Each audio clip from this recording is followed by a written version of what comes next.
The first path we're going to consider is for somebody who is already having some level of experience on cloud. For example, you might already be taking up some of the cloud related roles like a cloud developer or DevOps administrator, in which case your path is pretty straightforward and is actually shortest of all the paths compared to other individuals that we're going to talk about in just a while. So basically, if you're somebody who is having experience in cloud, but not necessarily as a solution architect, then you can just proceed with the Solution Architect Associate Certification exam.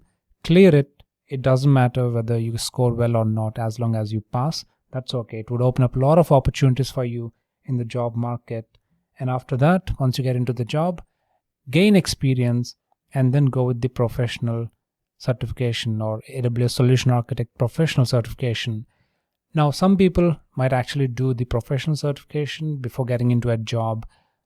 I mean, right after clearing the solution architect, but I do not recommend this because if you do solution architect professional exam after gaining some experience, that's going to have a better impact in terms of salary negotiation as well as opportunities. So I would recommend you go with this. The next case we're going to consider is for somebody who is having technical background, but not necessarily on cloud. For example, you could be a developer on on-premise infrastructure, or you could be an IT solution architect or a system administrator who typically work on on-premise infrastructure, in which case your path is going to be different. And this is how it might go. First of all, you need to gain a lot of knowledge, acquire as much knowledge as you can, as much practical knowledge as you can on cloud. Work on real-time projects, do whatever you can to gain practical knowledge on cloud. That's your first priority. And after that, you need to try to search for opportunities within the same organization that you're working for. You can actually speak with your manager for a possibility to jump into a new job role within the same organization. That's the easiest of all. If that's not a possibility, then try to work on tasks that has something to do with cloud within the same project that you're already in. So you can again speak with your manager and try to be smart and take up the tasks that will let you involve in any of the cloud related tasks. If that's not a possibility either, you should at least mimic your experience. Now, what do I mean by mimicking your experience, you may ask? It just simply means that even though you haven't had any kind of experience in using cloud, at least in your next interview, you should be able to justify that you have indeed worked on cloud-related projects. Now, for some of you, this might sound unethical, but let me tell you, it is clearly not, because the company that you're applying for is going to get a good resource, which is you. And even you will get benefited in terms of having better opportunities and better salary. When it is a win-win situation, I don't think it's unethical. It's perfectly all right to sort of say that you have some level of experience in cloud, even though you haven't, but you should be able to properly justify it. So you should have good preparation before you go for the interview. And same should be reflected even on your resume, of course, because that's how you will receive calls from the employers. Once after you mimic the experience and prepare for the interview, your rest of the path is pretty much similar to the path 1, which means you're going to go ahead with clearing the AWS Solution Architect Associate exam. And from there, you're going to apply for solution architect roles, gain some experience, and then eventually proceed with solution architect professional certification exam as well. Alternatively, you can also aim to become a developer on cloud or cloud developer essentially. You might want to also do relevant certification like developer certification, for instance. And from there, you can aim to become a solution architect again by clearing solution architect associate exam, gaining experience and professional certification eventually. The next path we're going to consider is for somebody who is into somewhat technical job role, but not fully technical. For example, a tester, for instance, their first goal should be to try to get into some of the technical roles, maybe somebody like a developer, in which case you might want to learn programming language, design patterns, system design, creating applications and stuff like that. Once you gain all that knowledge, you're going to look for opportunities within the same organization. Again, if that's not a possibility, look to work on the tasks that would allow you to be more of a developer than a tester. within the same project. Try to choose the tasks that will let you contribute to the project than being a tester, for instance. And from there, once again, you're going to mimic your experience. I've already explained you what I mean by mimicking your experience. And your rest of the path from here is equivalent to that of path 2. One downside of being a tester is that your job designation is going to be a tester, which makes it really hard for you to apply for a development role for your next job for another employer. So you need to speak with your employer or the manager to sort of try for possibility to change your job role. There might be a lot of formalities and they might as well say no, which is, although not fine, you have to accept it. However, there is a different path if you're coming from not so technical background. So alternatively, you can also aim for entry-level cloud job roles. Like for example, you have cloud operations specialist or cloud security analyst or cloud infrastructure engineer, for instance.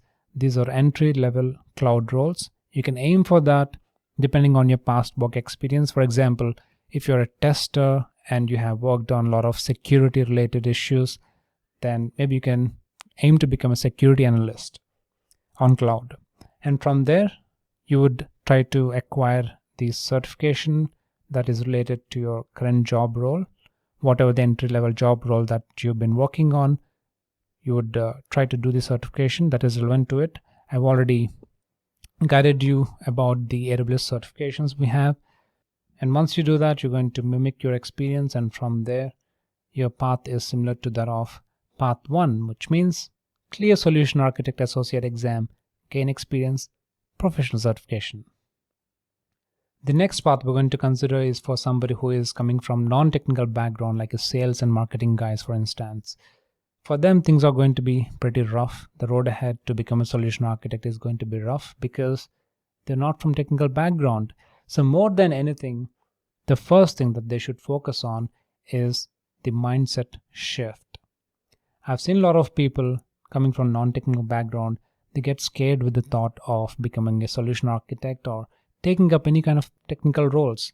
This is bad. You should be prepared to enter into technical roles. The first step towards it is to have the right mindset that you can do it, that too in a very short time. Believe that it is not so hard. It is hard, of course, but you should believe that it is not hard and try to do everything you can to excel in that technical domain.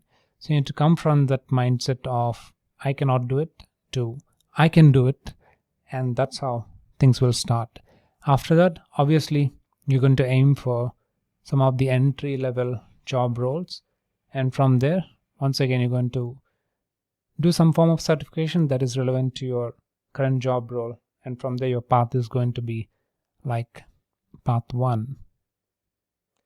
Next, we're going to consider the case where you might be a fresh out of college. Now, a miracle should happen for somebody to hire a fresher as a solution architect. There are instances that happen. For example, if the individual is coming from super reputed colleges and they had some level of experience on cloud, they might get hired as a solution architect right after college. But in most cases, in 99.99 cases, if you're a fresher, forget about that thought of being hired as a solution architect or even as an intern. So what you should do is basically learn a lot, be guided, learn a lot, and try to work on real-time projects. I would recommend you to work on some of the open source projects. There are a lot of projects out there on GitHub. Maybe you can be a contributor or find ways to work on cloud. Maybe being a freelancer, for instance. I've been a freelancer myself for a while. So you can do that. And after that, you're going to aim for any of the entry-level job roles, entry-level cloud job roles. And from there, you're going to do relevant certification, and your journey is going to be like path 1 from there. Also, I should mention that if you're coming from a non-technical background or somewhat technical background, whichever the entry-level cloud roles that you're aiming at, make sure that it has close resemblance with your existing work experience. So that way you'll be able to conveniently move to that role And because of the fact that they are entry level roles, you don't have to put too much effort or even clear certification exams in order to enter them. Of course, if you clear certification exam, that's an added advantage, but not necessary. I've already explained you when you should do the certification and when you shouldn't. So take call accordingly. Now, I should mention that this is under assumption that everybody wants to become a solution architect. However, solution architect is not the end of the road. It is actually one of the stressful jobs, to be honest. You can be a developer on on-premise infrastructure, and you can also be a developer on cloud or cloud developer. Similarly, you can be a tester on cloud as well. You might be coming from non-technical background like a sales guy, and you can still be a sales guy even on cloud environment, in which case I might recommend you a different path.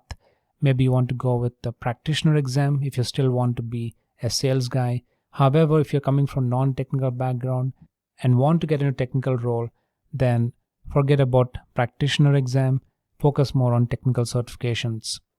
So that's a quick overview of how your journey might look to become a solution architect. I hope it makes sense. I hope you've enjoyed watching this. I hope you have learned something new. If you did, do like and subscribe. And also let me know in the comments. Suggest me a few topics for my next video. And what would you like me to do? Thank you. I'll see you in my next video.